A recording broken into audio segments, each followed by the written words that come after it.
Hi there, YouTube and makers, and thank you so much for spending your time with me and joining me here today on my channel. I'm really glad to have you, and I really appreciate being able to share this moment with you because these are going to be the very first chips I've ever made right here on this Sherline 5800 mil. I really appreciate being able to share this moment with you. Now, be sure to stay to the end because I'm going to be sharing some of my thoughts on what it was like using this mill, as well as we'll have a journeyman tip of the day. So come on over here and join me at the bench and let's make some of the very first chips. Now, I've already touched off and using the old journeyman paper trick and then brought it down another 5,000, locked the saddle. So I'll be sure to post the link to that video where I share that journeyman trick of the day. But now it's time to make some chips. It's both terrifying and absolutely exhilarating. And that I'm not just using a mill for the first time, but I'm using a fly cutter for the first time. And this thing is whipping around a big old diameter. But you know how it started? Nothing exploded. I'm going to gently feed in, and of course 5,000 is not a heavy cut. And it seems to be doing really well. It is cutting beautifully though. Look at that. That about a 5 thou drop is just right to get underneath the mill scale. Now these cutters provided by Sherline seem to be pretty decent quality. Sherline has them stamped as C4s and made in USA. I think I found replacement cutters and the same one, not necessarily from Sherline, and they're listed as a C5. So they do seem to produce a fairly nice finish. These brazed carbide cutters definitely feels very smooth, and when you look at it through the photograph, it looks much rougher finish than it really feels. So I'm pretty happy with the quality of these. At this point, checking out the cutter tip, I really haven't seen any kind of wear, but again, that's the very first cut, only 5 thou. So hopefully these hold up pretty well. I certainly hope they do, because they certainly are giving quite a nice finish. So now I'm going to remove it and be very meticulous about cleaning and wiping up, because really I think that any chip or any burr or anything at this point is really going to throw off the alignment and perpendicularity between the cuts. So I'm going to be careful as always. And put a little dabble of my cutting fluid on and take my very second of all time ever mill cut. And just as the first is going really well, this hot rolled has a very distinct smell for sure. Now, 5,000 isn't very much, and considering that these blocks are starting off at 3/4 of an inch or 0.7500, got to bring that down to 0.625. That's about 0.125. So about 1/8 of an inch left to remove. So plenty of these. I'm going to do 5 thou cuts, but now I have our third mill cut of all time, and of course I brought it down another 10 thousandths. Chopping it down with the hammer's been a bit of a struggle for me in that I'm really having to learn to be very ginger and light using my taps to set down the blocks, because it's caused all sorts of weird variations. But as you can see here, 5,000 isn't very much, and it's just enough to remove the mill scale, but not enough to get underneath the damage of the ironmonger. And honestly, I don't know what it is about black steel or hot rolled, but for some reason it seems like as soon as you call it black steel or hot rolled, that's the excuse to abuse it.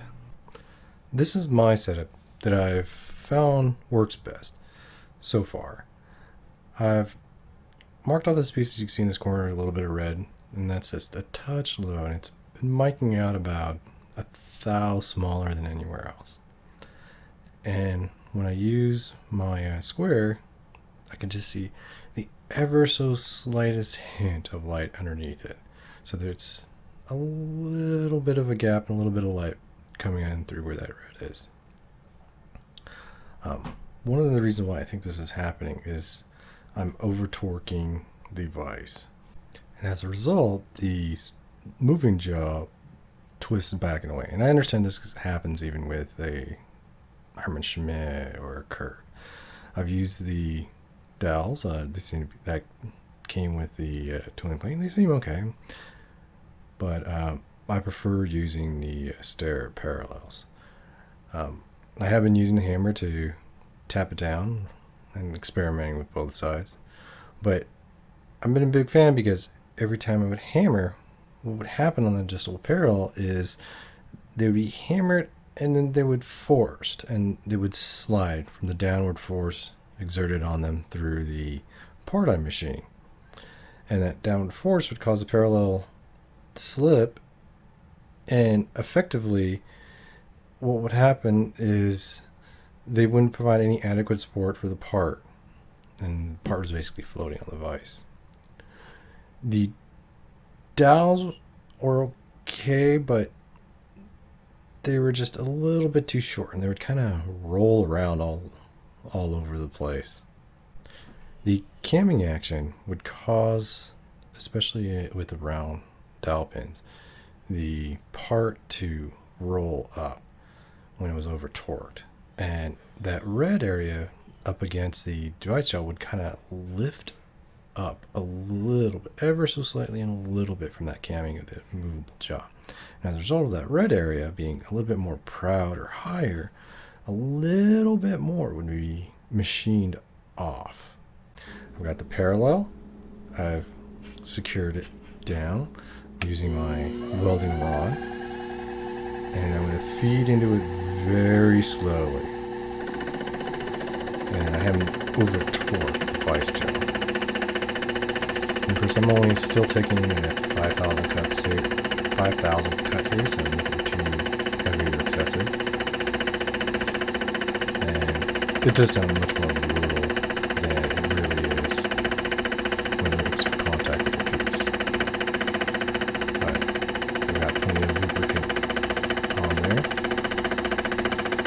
And so when it's done, It's off. turn off. Go ahead and take a back cut. I have taken a back cut, but I haven't been a big fan. I found that the best finish would be taking the cut, turning it off, making sure the cutter clears the piece, and then going back over it and taking a pressure or relief cut. And what that pressure relief would basically look like is I keep all the same settings and just slowly run the cutter over the workpiece, and that gave the most accurate but also the finest finishing. Even with the back, you can still hear and see that a little material is coming out. Something I really like about working with the mill, and that it's very different from the smaller Sherline lathe, is that I can really get in there with a mic and caliper, which, because of the size of the jaws and the chuck, you can't quite do with the lathe. But here I can just slip with the size parallel and setup. I can just slip in a micrometer and I can take a final dimension, and as you see here, I'm running about 14 thousandths over 0.675, so that is 0.689, and that roughly leaves me about another 70 some odd thousand left to remove. But with it in the mill like this, I can take my 5,000 cuts, 10,000 cuts all the way down and keep measuring as much as I need to with the mic and bring it into final dimension.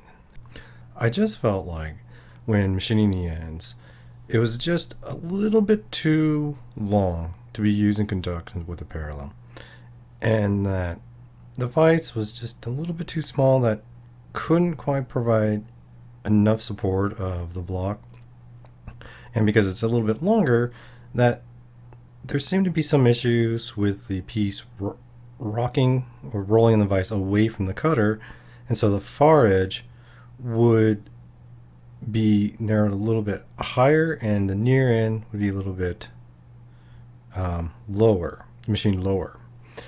So here I started to use the pins, But before I did that, I wanted to try and get it as close and as tight as possible. And I began by machining down the ends just using my welding rod. Because at this point I pretty much have already machined the 4 other sides of this block perpendicular and true to one another. The welding rod was just enough to offset any kind of irregularities from the roughing out bandsaw and hacksaw cuts, as well as give this block as much support in this vise as possible. Allowing me to take a little bit bigger 20, 15 thou cuts. And you can see here how tall the parallel is in comparison to the welding rod. And the parallel, this is my smallest parallel, and it just doesn't give enough support to it. And I'm really not going to take it down much further than this because I don't want to risk smacking the vice jaws. And now I'm going to start using these pins. Again, not a huge fan because they're so small. They're barely bigger than the part that I'm machining here. And they have this propensity to roll around in the vise. But as you can see, it's kind of rocking and makes it a little hard to get it up high and tight against the hard job. Out of habit, I'm still using the welding rod, though at this point it's not necessary, and I found that to be true. And giving it just enough torque till I can feel the plastic in the head of this hex wrench begin to give or twist a little, and that's where I'm going to stop. There is something about hot rolled or black steel, I believe as they call it overseas, where for some reason it is just mistreated and abused.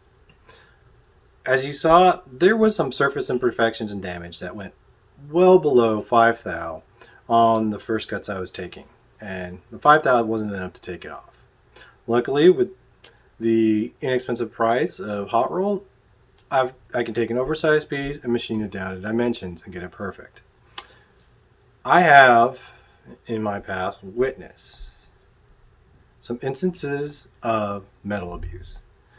And I was at a metal shop, and it was both impressive and also horrifying at the same time. It was impressive in watching the skills and abilities of someone very well experienced behind a gigantic forklift. And they had used the forklift, picked up a huge load of hot roll, and were loading it onto the rack. But they didn't just kind of load it on gently and gingerly. The guy who was operating the forklift lifted it up and turned and threw it a couple feet onto the rack, which was very impressive watching that skill, but also horrifying to see how hot rolled is being treated. And that's not just to attack or ding this one steelmonger, because this material is handled throughout the supply chain by multiple levels. And hot roll being something available at a local home improvement store, as well as drop shipped online vendors, is handled and passed through multiple hands. And along the way, damage happens. And that brings us to today's journeyman tip of the day. While machining, there is this kind of perception in which I think that, and I know it happened for me in that I thought that I only really needed to focus and think about my cuts and deburring the cuts and machining operation that I had just done. And I didn't realize that I also needed to address the material. And especially since the hot roll, and in my experience, I'd seen it used and abused, there are surface imperfections. And those surface imperfections are really idiosyncratic. And they need to be addressed. Not just the cuts for roughing out the material and cutting the stock metal dimension and the machine areas. Today's journeyman tip of the day addresses some of those sad metal abuses that hot roll has gone through. While loading it in, let's say that this is my surface finish, and it goes up against the vise, nice and flat. Well, with metal abuse, and unfortunately that metal abuse seems much more prevalent against hot roll, is that it creates some of these really crazy, idiosyncratic surfaces and damages that can really affect how a piece and part is work held. And if those aren't addressed, I found that it can kind of create some really weird and crazy and unpredictable variances in the machining. By addressing it, I was able to really cut back on the amount of time and the number of passes it would take for me to get something perpendicular, true, and absolutely square. Now that being said, I'd still have to take multiple passes in order to get it down to dimension. But once it was kind of dialed in, I was able to take more cuts more quickly and larger cuts and bring it into much faster. Those idiosyncratic damages really do some weird things. And while machining, it could really cause a part to move or slip or to be work held in a kind of a funny way and unpredictable way that really kind of complicated matters. So what we're going to do is basically we're going to address those surface finishes before beginning machining. Bring my file here so it's nice and flat, okay? And having already cleaned it, already cleaned it before, but it's always good to give it another go. And so here, let's start with this one. This should be the best example. You can see that damage in the middle. So keeping my file nice and flat against my welding bench, I'm just gonna, you can see there's some material here that came up already. And if we look, knocked it off. You can see I changed a little. So let's show you again.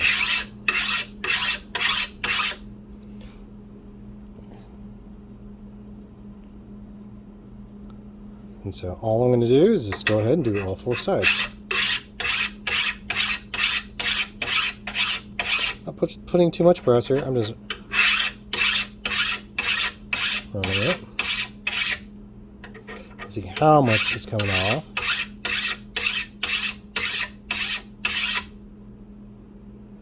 I think we already did that size. Yeah, looks like it.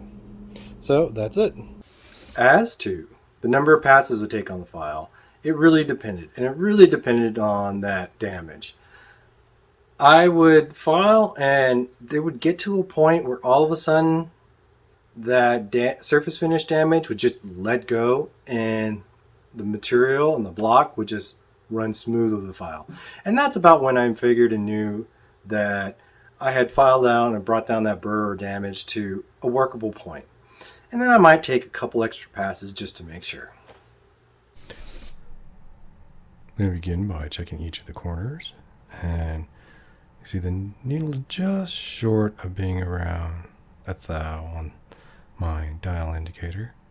And it's really not moving at all from corner to corner. There is slight fluctuations, but the differences are well within the width of the needle. And I'm going to check the sides for perpendicularity with my square. And happy to report that I didn't see any gaps of light. And just to show you, I've brought into dimension, see here, that it is spot on for 0.625.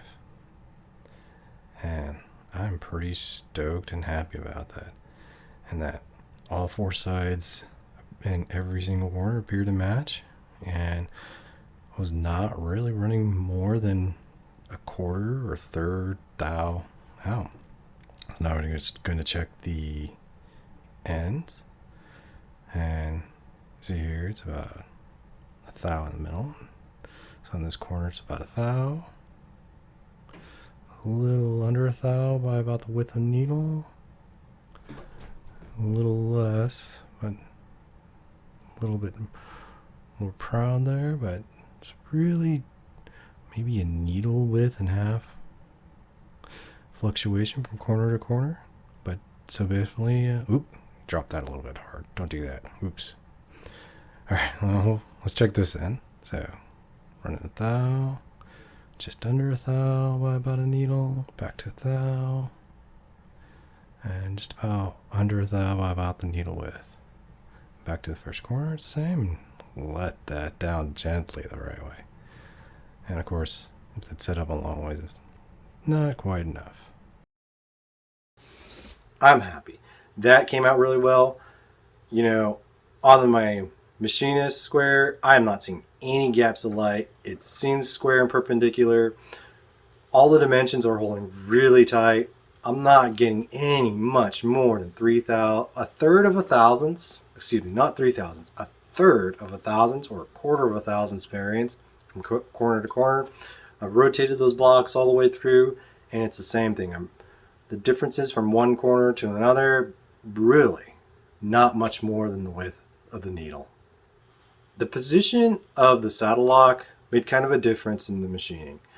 And if I put more pressure on the saddle lock on one time than the other, it could change it by as much as 2,000ths on a pass with the fly cutter.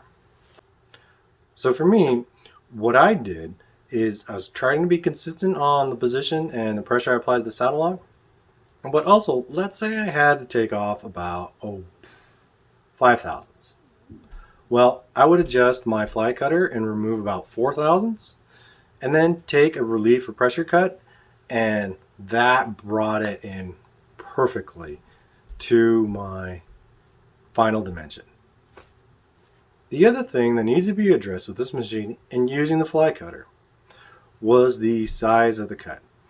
Really, 15,000ths, 20,000ths was an awful lot. And this whole headstock, when taking 20,000 cut, would just start oscillating and vibrating. And it was a bit much for this cutter.